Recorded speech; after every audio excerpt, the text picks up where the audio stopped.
सभी परफॉर्मर सभी नृत्यांगनाएं एक बार फिर चाहिए।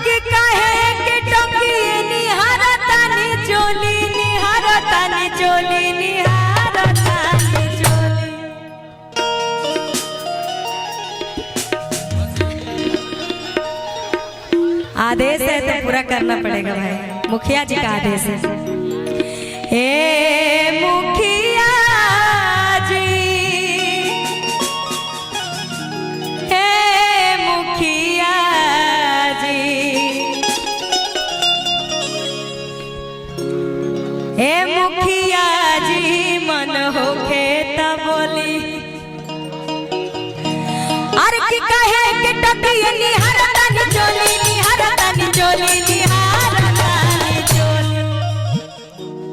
लेकिन अब लग रहा है कि माल ज्यादा निकलेगा ना। ये आदेश पूरा कर रहे हैं हम सभी, क्या हम सभी का अधिकार है। अब भी यही है, ये सब लोग एक साथ डांस करेंगे ना।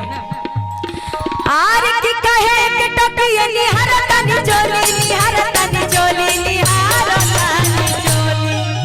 ए मुखिया जी खाए पिया जाए। ए मुखिया जी, हे मुखिया जी,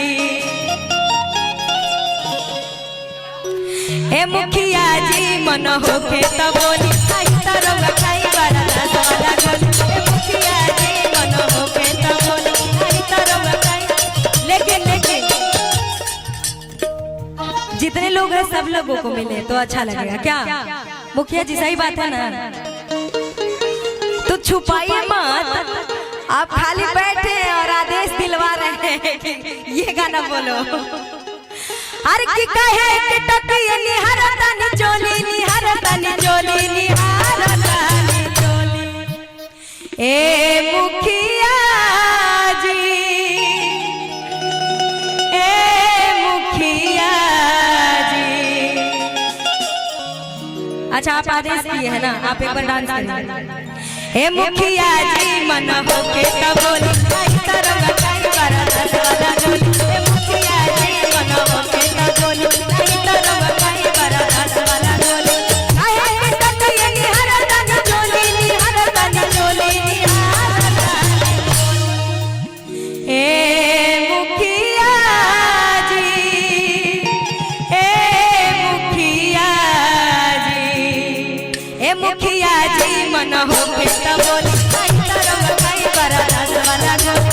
मुखिया जी, मन होके त बोली खाई तरंग खाई बड़ा वाला गोली। हे मुखिया जी, मन होके,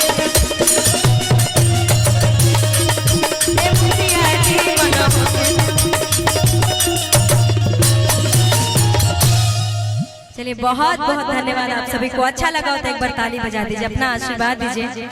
अब टुनटुन जी आएंगे तो आप सभी को ऐसे ही गर्दा उड़ाएंगे और सुनाएंगे। क्या बात है, क्या बात है। हरियर गाँव मछिया बनले बुताया अपना सारहा।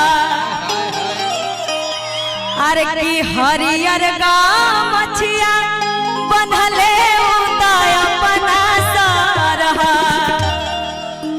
आ जानुआ हमार यार जे दिल भरहा। लेकिन मैं चाहूंगी कि टुनटुन जी आ जाएं। क्या बात, टुनटुन जी को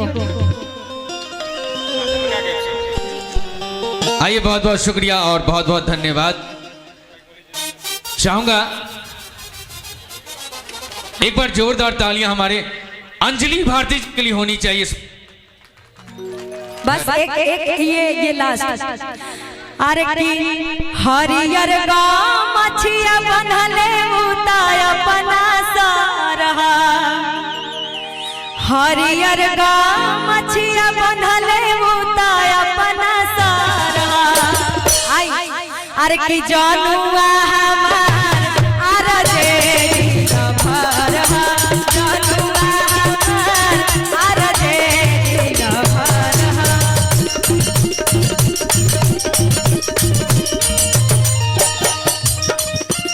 हरियर गाँव मछिया बनले उताया अपना सारहा।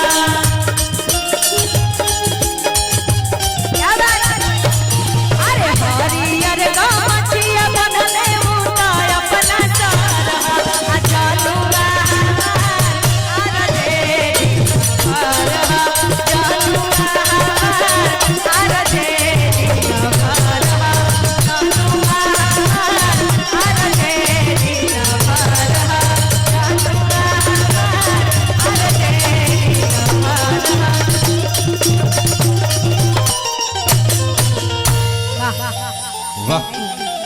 क्या बात है, एक बार जोरदार तालियां भोजपुरी सुपर